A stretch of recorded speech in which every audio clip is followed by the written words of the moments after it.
আকাশবাণী কলকাতা। স্থানীয় সংবাদ পড়ছি নমামি বসুরুদ্র।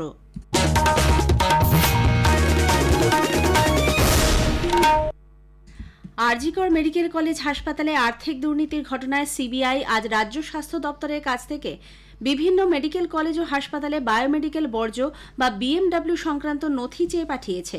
চিঠিতে 2020-21 সাল থেকে 2024-25 আর্থিক বছরের নথি তলব করা হয়েছে বলে সিবিআই সূত্রে খবর। বর্জ্য ব্যবস্থাপনায় কেন্দ্রীয় নীতি মানা হয়েছে কিনা তাও জানতে চাওয়া হয়েছে। কোন হাসপাতাল, কোন সংস্থা বায়োমেডিকেল বর্জ্য সংগ্রহে প্লাস্টিক ব্যাগ সরবরাহের বরাত পেয়েছিল তা জানতে চায় কেন্দ্রীয় তদন্তকারী সংস্থা। বরাতের চুক্তিপত্রে সবিস্তার তথ্য তলব করেছে সিবিআই। উল্লেখ্য, হাসপাতালের প্রাক্তন ডেপুটি সুপার আখতার আলীর অভিযোগের প্রেক্ষিতে কলকাতা হাইকোর্টের নির্দেশে বায়োমেডিকেল বর্জ্য কেলেঙ্কারির তদন্ত করছে সিবিআই। আরজিকর কাণ্ডে ন্যায় বিচারের দাবিতে এবং এই ধরনের ঘটনার পুনরাবৃত্তি এড়ানো সুনিশ্চিত করার লক্ষ্যে West Bengal junior doctors front আজ এসএসকেএম সভাগৃহে গণকনভেনশনের আয়োজন করেছে। অনেক বেশি মানুষের সুবিধার্থে ধনধান্য অডিটোরিয়াম বুক করা হলেও আচমকাই বুকিং বাতিল করা হয় বলে জুনিয়র ডাক্তারদের অভিযোগ। এরপরই এসএসকেএমে তা স্থানান্তরিত করা হয়। এদিকে আরজিকর মেডিকেল কলেজের প্রাক্তন অধ্যক্ষ সন্দীপ ঘোষের শ্যালিকাকে গতকাল সিজিও কমপ্লেক্সে তলব করে সিবিআই। অর্পিতা বেরা নামে ওই মহিলার বাড়িতে তল্লাশি চালিয়ে সম্প্রতি বেশ কিছু গুরুত্বপূর্ণ নথি উদ্ধার হয়। অন্যদিকে প্রাক্তন অধ্যক্ষ সন্দীপ ঘোষের বেলেঘাটার বাড়িতে বেআইনি নির্মাণের কারণে নোটিশ ঝুলিয়েছে সংশ্লিষ্ট পুরসভা। এর আগে স্থানীয় বাসিন্দারা বেআইনি নির্মাণের অভিযোগ জমা দেয় পুরসভার কার্যালয়ে। বাড়ির একাংশ বেআইনিভাবে নির্মাণ করা হচ্ছে বলে খবর।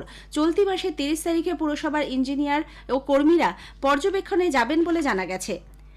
পুজোর মুখে হাওড়ায় বন্ধ হয়ে গেল আরও একটি জুট মিল। কর্মহীন হয়ে পড়লেন বহু শ্রমিক। হাওড়ার দাসনগরের ভারত জুট মিলের পর এবার বন্ধ হয়ে গেল চেঙ্গাইলের ল্যাডলো জুট মিল। কারখানায় নিরাপত্তার অভাবের কারণ দেখিয়ে আজ সকাল থেকে সাসপেনশন অফ ওয়ার্কের নোটিশ ঝুলিয়েছে মিল কর্তৃপক্ষ। ফলে উৎসবের মৌসুমে কর্মহীন হয়ে পড়লেন প্রায় 7,000 শ্রমিক। জানা গেছে, গতকাল দুপুরে শিফট চলার সময় পুজোর বোনাস নিয়ে মিলের ভেতর অশান্তির সৃষ্টি হয়। অভিযোগ, সে সময় মিলের কয়েকটি অফিসে ভাঙচুর চলে। একাধিক আধিকারিকদের হেনস্থা করার অভিযোগ ওঠে শ্রমিকদের বিরুদ্ধে। এরপরই নিরাপত্তার অভাবের কারণ দেখিয়ে কর্তৃপক্ষ জুট মিলটি বন্ধ রাখার সিদ্ধান্ত নেয়। সে কারণেই শুক্রবার সকালে মিলের বাইরের গেটে সাসপেনশন অফ ওয়ার্কের নোটিশ ঝুলিয়ে দেয় মালিক পক্ষ।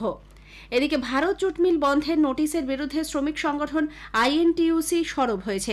এই নোটিশ তুলে নিয়ে পুনরায় কাজ চালু করতে কর্তৃপক্ষের সঙ্গে জেলা শ্রম আধিকারিককে বৈঠকে বসার আহ্বান জানান সংগঠনের সাধারণ সম্পাদক মানস ব্যানার্জি। প্রবল বৃষ্টিতে জল বাড়ছে উত্তরবঙ্গের নদীগুলিতে। ইতিমধ্যেই করলা, তিস্তা, তোর্ষা, মহানন্দা, জলঢাকা সহ বিভিন্ন নদীতে জলস্তর বেড়েছে। আজ সকালে তিস্তার গজলডোবা ব্যারেজ থেকে 2600 কিউসেক হারে জল ছাড়ায় বন্যার আশঙ্কা তৈরি হয়েছে। স্বাভাবিকভাবেই উদ্বেগ বেড়েছে বাসিন্দাদের। মেখলিগঞ্জের অসংরক্ষিত এলাকায় জারি করা হয়েছে লাল সতর্কতা। কালিম্পং প্রশাসনও বাড়তি নজরদারি চালাচ্ছে।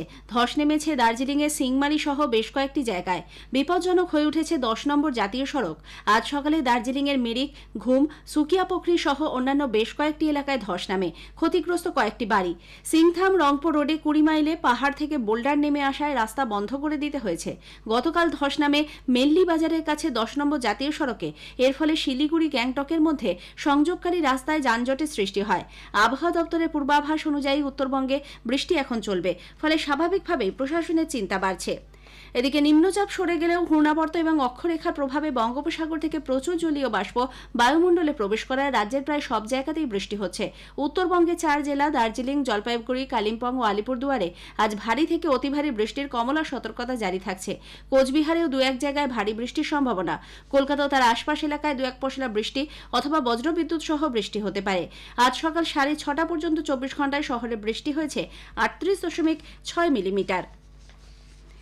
বাংলাদেশ থেকে প্রচুর পরিমাণ ইলিশ মাছ গতকালই রাজ্যে এসেছে। আজ সকাল থেকেই তা পাইকারি বাজার ঘুরে খুচরো বাজারে পৌঁছে গেছে। হাওড়ায় পাইকারি বাজারে 700 থেকে 1 কেজি ওজনের মাছ 1100 থেকে 1600 টাকা দরে বিকোচ্ছে। খুচরো বাজারে দাম তার বেশি। উল্লেখ্য, গতকাল 40 মেট্রিক টন পদ্মার ইলিশ রাজ্যে আসে। এর মধ্যে 30 মেট্রিক টনই হাওড়ার পাইকারি বাজারে পাঠানো হয়। রাজা রামমোহন রায়ের আজ তিরোধান দিবস।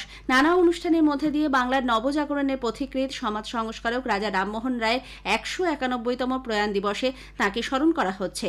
স্থানীয় সংবাদ শেষ হলো।